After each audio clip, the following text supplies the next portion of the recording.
In this second part of the chapter on aldehydes and ketones, we'll be covering hydrogen and carbon nucleophiles. We will be covering complex metal hydrides and organometallic compounds. Hydrogen nucleophile is hydride ion. That is hydrogen atom with free electron pair and a negative charge. Common hydrides such as sodium hydride, potassium hydride, calcium hydride, or other simple metal hydrides are actually not nucleophilic. They don't act as nucleophiles, which means they are not capable of donating free electron pair to an electrophile, to an empty orbital. Rather, they act as bases. So hydride ion is a strong base and will abstract another proton to form hydrogen molecule. Here is one example. Reaction of carbonyl compound reacts with metal hydrides, with simple metal hydrides, so that hydrogen alpha, or next to carbonyl group, is removed, and we end up with anion, so-called enolate anion. This is very important reaction, and enolate anions are very important species, but that is something we cover later in the course, in chapter 23. So, if we want to accomplish addition of hydride ion to a carbonyl group, we cannot use simple metal hydride. We have to use complex metal hydrides, and the most common complex metal hydrides are sodium borohydride and lithium aluminum hydride. These compounds add hydride ion, H- to carbonyl group. Reaction of complex metal hydrides with aldehydes and ketones results in reduction. So aldehydes and ketones are converted to corresponding alcohols. Sodium borohydride has to be used in protic solvent, alcohol. And typical alcohols are methanol and ethanol. First, they are very inexpensive, but also they have low boiling points and they can be easily removed, easily separated from our product. Note that both product and solvent are alcohols, and if they have similar boiling points, it will be rather difficult to separate them. So these are the two that are used, and as you will see in a minute, they are also an important part of reaction mechanism. They act as proton donors. The reason why it's possible to use methanol and ethanol as solvents is that sodium borohydride has comparatively low reactivity, and it can be dissolved in alcohol and used if it acts relatively quickly. It can be used without significant deterioration. On standing, it will actually react with an alcohol and be consumed by the alcohol. Other much more reactive reagent is lithium aluminum hydride. Lithium aluminum hydride has to be used in polar aprotic solvent. That means polar solvent that does not have OH group, that is not proton donor. The most common solvent is THF, tetrahydrofuran, and that one is almost exclusively used because lithium aluminum hydride is soluble in it. Other ethers could be used, but lithium aluminum hydride may not be soluble, so they are less useful. Because this is not protic solvent, we need a separate workup step where we add dilute acid. So that dilute acid could be something like dilute solution of hydrogen chloride or dilute sulfuric acid. It has to be quite dilute to avoid elimination of alcohol or further reactions of alcohol. So typically it's maybe 0.1 molar or 5% acid or something like that. And here you have a couple of examples of reaction of lithium aluminum hydride. As you can see, in both lithium aluminum hydride and sodium borohydride give the same products.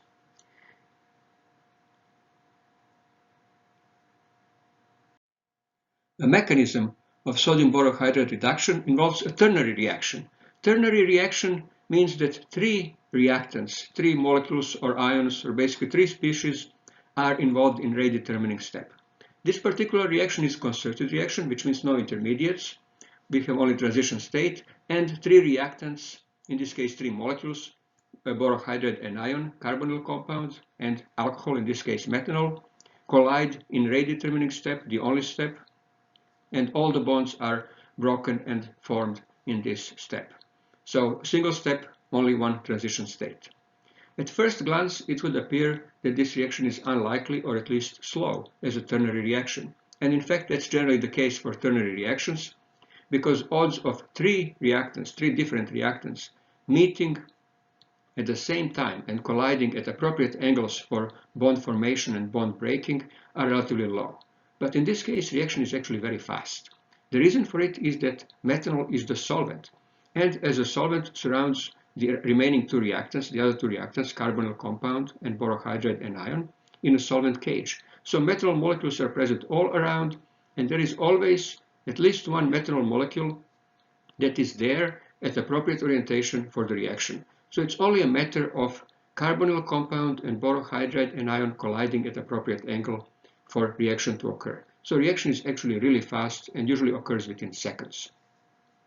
Mechanism involves hydride anion from borohydride anion. So hydride anion from borohydride anion leaves with electron pair and forms a bond to carbonyl carbon. That causes carbon-oxygen pi bond to break, and pi, what used to be pi electron pair, flows to form a bond to proton from methanol. That will cause oxygen-hydrogen bond of methanol to break. The end result is formation of the corresponding alcohol. So alcohol from the carbonyl compound. In this case, we start with acetone. So product is 2-propanol, and molecule of borane, BH3. Borane immediately reacts with methoxide anion formed in this step to form new anion. This anion, this new methoxyborohydride anion, still has 3 hydrides attached to boron, and therefore it can react further. So the next step occurs the same way as the previous step. Mechanism is the same. It's not shown here. We're only showing that another reaction occurs with another molecule of acetone. So again, same, another molecule of carbonyl compound, another molecule of methanol are involved, same bond formation and bond breaking as before. And second molecule of acetone is reduced to 2-propanol. And now we have dimethoxyborohydride anion. So one that has 2 methoxy groups and 2 hydrides. Now, since methoxy group is electron withdrawing, the more methoxy groups we have on boron, the less reactive borohydride anion is. So after the first step, second step is much slower, and third step gets even slower, and fourth step very slow. As you can see, reaction can continue for as long as there are hydride ions attached to boron. So stoichiometry is 4:1. One molecule of borohydrate, such as sodium borohydrate, can reduce 4 molecules of ketone. So stoichiometry would be 4:1, but in practice, usually we carry out reaction in 1:1 ratio. The reason for it is that reaction keeps slowing down, and at the end, if we try 4:1 ratio, reaction may actually not even run to completion because of the some decomposition of borohydride anion that occurs in the course of reaction. Decomposition is due to reaction with methanol. That's very slow reaction, but as reactions keep slowing down, that would become noticeable. So in theory, stoichiometry is 4:1, but in practice we carry out reaction in 1:1 ratio, and then frequently reaction is completed in less than a minute.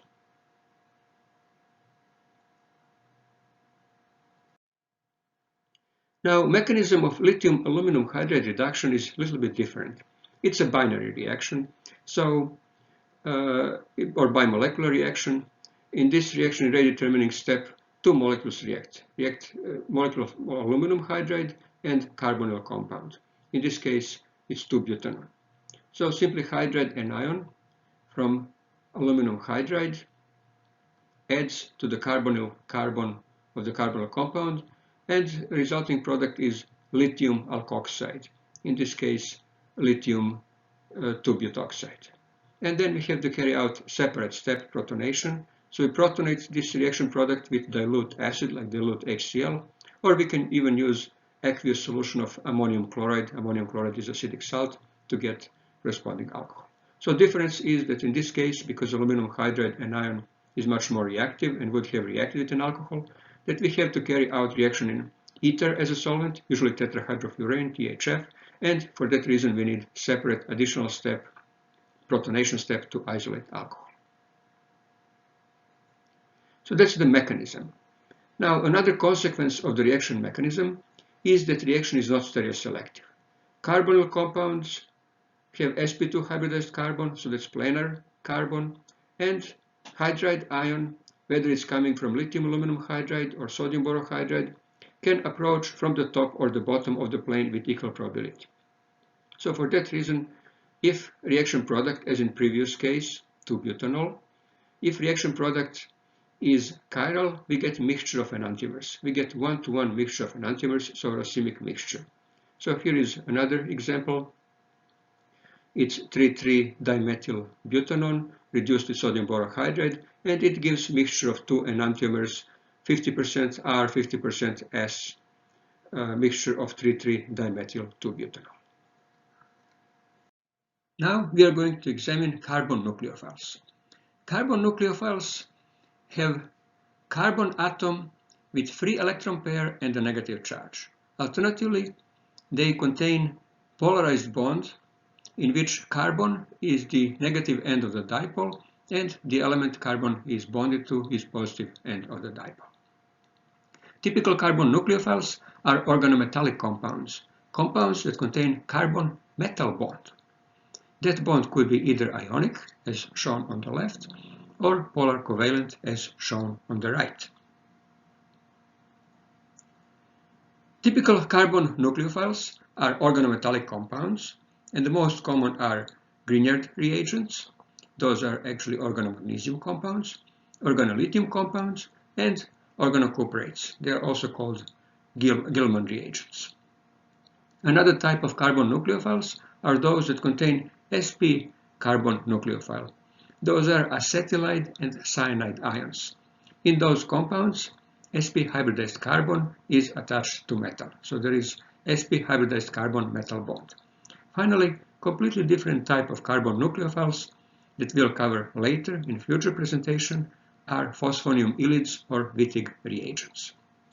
In this video, we are going to cover preparation of carbon nucleophiles, and then Wittig reagents and reactions of carbon nucleophiles will be covered in future video. So organometallic compounds, as I already mentioned, contain carbon metal bond. Metal is indicated by general symbol M. Common organometallic compounds are Grignard reagents or organomagnesium compounds, as shown here on the left. We have example of ethyl magnesium bromide. Another type of organometallic compounds that have properties similar to Grignard reagents are organolithium compounds, and here we have phenyllithium. Then we have various organocopper compounds. For example, we have here cyclopentyl copper. That's less common type of organocopper compounds because their reactivity is relatively low. They are reactive, they could be used, but their reactivity is relatively low. Much more useful are lithium dialkyl cuprates. And here we have example of lithium dimethyl cuprate. They are also called Gilman reagents. So lithium dialkyl cuprates are called Gilman reagents, and they have extensive use in organic synthesis. Typical reaction of carbon compounds that we have seen so far involved carbon as electrophilic carbon. So carbon would be partially positive end, as in alkyl halide. Here we have carbon Y bond, where Y is generally non-metal, something more electronegative than carbon. So such carbon would typically react with a nucleophile in a nucleophilic substitution reaction. Now carbon as a nucleophile reacts with an electrophile. So in this case, carbon is the electron pair donor, and so carbon forms bond to the electrophile, and so the end result is replacement of carbon metal bond with carbon electrophile bond. Organometallic compounds could be prepared in halogen metal exchange reaction, in a transmetallation reaction, or from sp carbon nucleophiles, basically sp carbon compounds. Halogen metal exchange is possible if active metal is involved. Such metal will replace halogen in an alkyl halide, or in general actually in organometallic compound where carbon halogen bond is present. So it could be sp2 hybridized carbon halogen bond. Active metals are metals of first two groups of periodic table. Those would be alkali metals and alkaline earth metals. Of those two groups, actually only two metals really have practical importance. Of alkali metals, lithium is really the only important one, and so organolithium compounds are used in organic synthesis. Among the alkaline earth metals, it's a magnesium. So organomagnesium compounds or Grignard reagents are ones that are used. And so reaction with lithium, of course, requires two equivalents of lithium. So alkyl halide, in this case we have bromomethane, reacts with two equivalents of alkyl lithium, and bromine is replaced with lithium in organic compound. So one equivalent of lithium is required to replace bromine to form bond to carbon. The other equivalent of lithium forms bond to bromine to give lithium bromide as byproduct. So this is a reaction to prepare, in this case, methyl lithium. Alternatively, we can use magnesium. In this case, reaction can be viewed as an insertion reaction. Magnesium is divalent metal, so we need only one equivalent, and so magnesium will insert into carbon-halogen bond, in this case carbon-bromine bond. So we have bromoethane, and resulting product is ethyl magnesium bromide. So one valence of magnesium is used to form bond to carbon, the other one to bromine. Mechanism of each of these reactions is rather complex, and we don't cover such mechanisms in this course. A transmetallation reaction is metal-metal exchange reaction. In a transmetal reaction, one metal is exchanged with another. Transmetallation reactions are used if we want to prepare carbon-metal bond, and that bond is to one of the metals that is not active metal. So first, we carry out reaction to prepare carbon-active metal bond. So typically carbon-lithium or carbon-magnesium bond. And then we can exchange that with less reactive metal. This is common reaction to prepare, for example, lithium dialkyl cuprates. So first, we react alkyl halide with lithium to prepare organolithium compound, and then we react that with lithium salt, like copper iodide or copper cyanide, and resulting product is lithium dialkyl cuprate, in this case lithium dimethyl cuprate. Here is another example. So first we prepare Grignard reagent. So in this case we reacted chlorocyclohexane with magnesium to prepare cyclohexyl magnesium chloride. Reaction of that with cadmium salt. Cadmium chloride in ether results in preparation of organocadmium compound, dicyclohexyl cadmium. And then that one does have some uses in organic synthesis. Another way to prepare organometallic compounds is from sp carbon nucleophiles. Sp carbon is much more electronegative compared to sp2 or sp3 carbon atom. And so we can use that one simply in an acid-base reaction to prepare carbon nucleophiles. So suitable compounds are terminal acetylenes and inorganic cyanides. Inorganic cyanides, in fact, don't even need to be prepared. They are available commercially. So we react terminal acetylenes with highly basic compounds, something like sodium hydride or sodium amide. Resulting products are sodium acetylides. And so that is sp carbon nucleophile. Resulting compound is sp carbon nucleophile. Cyanides are commercially available and we usually don't prepare them. The most commonly used inorganic cyanides in organic chemistry as carbon nucleophiles are potassium cyanide and copper cyanide. This completes our second video in this series on chapter 21 on aldehydes and ketones. And in the next video, we will continue study of this chapter and we will be covering more about carbon nucleophiles. And in fact, in the next video, we will finish our study of carbon nucleophiles.